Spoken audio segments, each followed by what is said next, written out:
KSN News at 10 begins now. It's huge for morale, keeping them hydrated so that they don't sustain injury. You know, one of the things the firefighters burn a lot of liquids. Firefighters, law enforcement, and EMS all have been working round the clock dealing with grass fires. How the Red Cross is helping to keep them fueled up.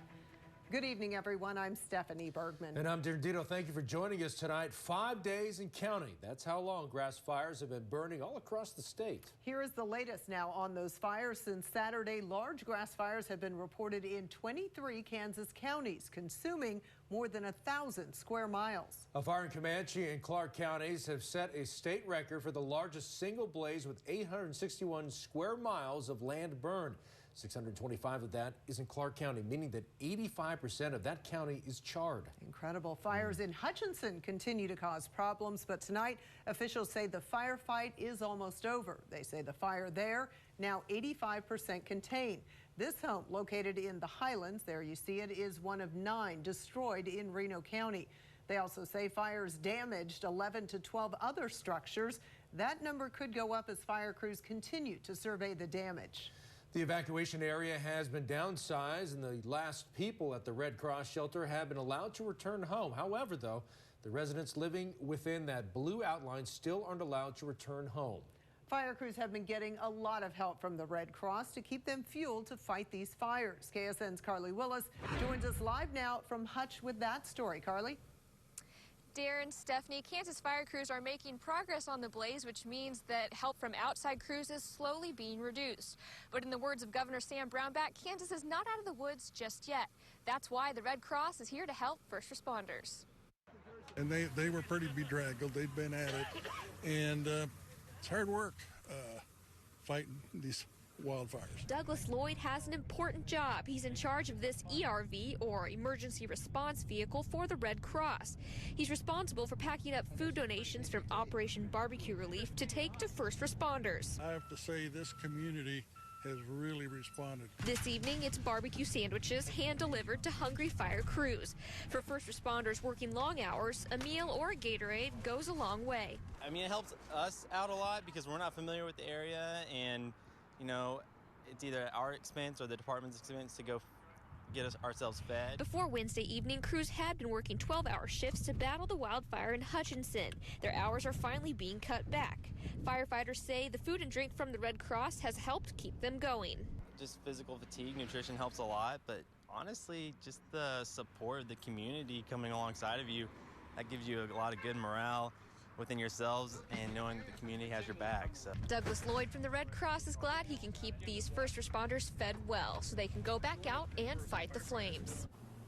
Obviously, the fire has caused a lot of damage, but thankfully, there's not been any fatalities yet. There's been 2 firefighter injuries. One firefighter injured his back. The other was injured by a hazardous chemical to the face. That firefighter returned to work today. Live north of Hutchinson, Carly Willis, KSN News. Okay, thank you, Carly. Governor Brownback made the trek to Hutchinson from Topeka today to tour the damage and the destruction. Before getting a look at the area, Brownback stopped in at the command center to get the latest information on the fires. And then after that, the governor toured the area by both land and air. Brownback says Reno County won't be footing the bill for fighting the fire. He says the state already has a plan in place to fund the efforts. But we've gotten those grants, we've gotten them approved already. It will take time before they get paid back, but that's what we can normally pay for. And then also the operation of the Black Hawk helicopters. The governor says he plans to visit those affected by the Clark County fire next. Speaking of the Clark County fire, we are learning new information tonight about the destruction it caused. 20 homes and 34 buildings were damaged or destroyed throughout the county. Many of those are in the town of Englewood. A boil water advisory is now in effect for Englewood because a power outage affected their water treatment plant. Officials are working to get that system up and running again.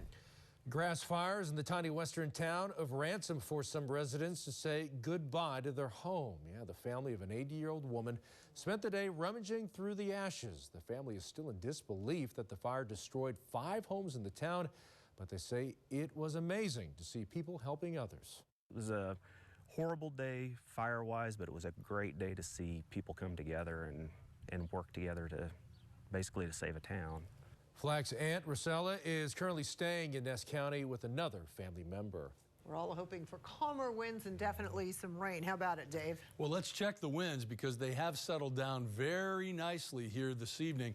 As we look across the state, these are our winds right now. We see a number of zeros. Calm winds. I don't get to say that very often in Kansas. Hutchinson, Wichita, we also have single digits over most of the central part of the state. Little bit more of a breeze in the west, but even that is fairly manageable. So where are we headed tomorrow? Well, first, less wind in general. A little bit breezier in west. In the central part of Kansas, including Wichita, we are going to be nice and warm and dry. So the less wind part is really nice. 45 at 8 o'clock in the morning, up to 67 by noon. We're going to be 5 o'clock, 74 degrees. Now, when I come back in a couple of minutes, we are going to talk about the lighter winds that we have here in the short term. And then some actually have some pretty good looking rain chances as we head into the weekend. Bring on that rain. Okay, thank you, Dave. 2 people were sent to the hospital this afternoon after being hurt in a house fire. It happened around 3:30 in the 600 block of South Dublin in Andover. Officials say it started as a cooking fire. 2 people were treated for smoke inhalation and some minor burns. Extra crews were called in to help get the flames under control and make sure they didn't spread. Sources say Governor Brownback could be leaving our state and heading to Italy. Kansas Public Radio reports a former high-ranking government official told them Brownback will be named an ambassador in Rome representing 3 food and agricultural organizations.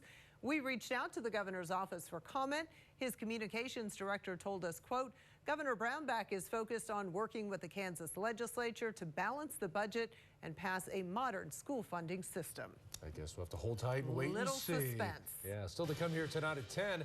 Remember these? Yeah, a row of plungers stuck to the streets in downtown to give bikers a safe lane to cruise in. Well, the mystery of who put them there could be solved. Aha.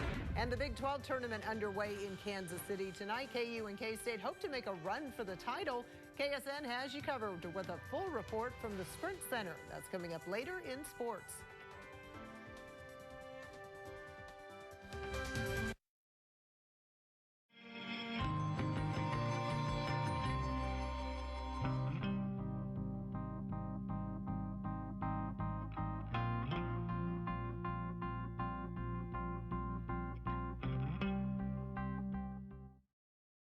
Another large fire south of Dodge City forced officials to call for an evacuation. We grabbed the dog, and that was all we had time for. It's scary. It really is. Over 230 responders out of 116 agencies on scene right now. Along with first responders, they got out here very quickly, so keep other things from burning up. If it hadn't been for them, God bless them, we wouldn't have been here today. They're actually risking their lives to save us. All is well in the family room until everyone wants the same chair. Slumberland's 2-for-1 low price on recliners and chairs, including Lazy Boy. Slumberland, it's a good life. It's truck month, so long live the trucks with load leveling rear air suspension, class exclusive Ram box storage, and the convenience of Uconnect with an 8.4-inch touchscreen. They're nothing short of groundbreaking. Ram Truck Month is the only place to get America's longest lasting pickups. Well-qualified current lessees of competitive vehicles get a low-mileage lease on the 2017 Ram 1500 4x4 for $265 a month. Secure your yard, children, or pets with pre-assembled cedar fence panels from Menards. Get a 4x8 French Gothic cedar panel for $28.99 each. For all your electronic needs, use RCA audio and video accessories from Menards. This outdoor antenna receives free local digital HD and analog signal up to a 100-mile radius. Pick one up for $79.99. Find these and other big savings during Menards Made in the USA sale. Save big money at Menards.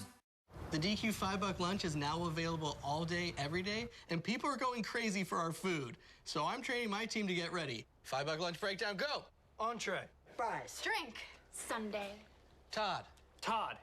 You're supposed to say it's all day, Todd. It's all day? You put the poster up, buddy. Oh, yeah. Yeah. The DQ $5 lunch, a full meal plus dessert. Now all day, every day. Welcome to Dairy Queen. Slumberland is celebrating our 50th year. Pay no interest for 50 months. Plus, all mattresses are on sale. Get a Beauty Rest Queen set for just $3.99. Our 50th year. It's big. Slumberland. It's a good life. This KSN update is sponsored by St. Francis Community Services.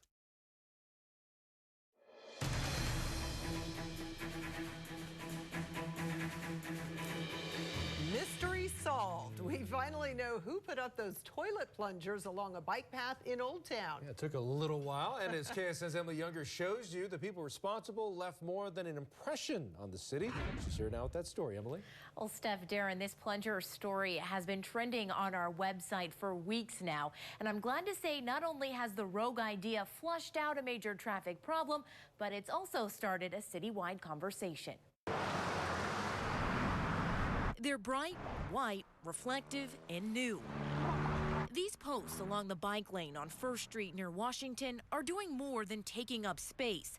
They're flushing out a major safety issue. It's very uncomfortable. I'm a frequent bike commuter. I tend to avoid 1st Street because I never know if a car is going to come up behind me. That's why Alex Pemberton and his Yellow Brick Street team decided to secretly do this a few weeks ago.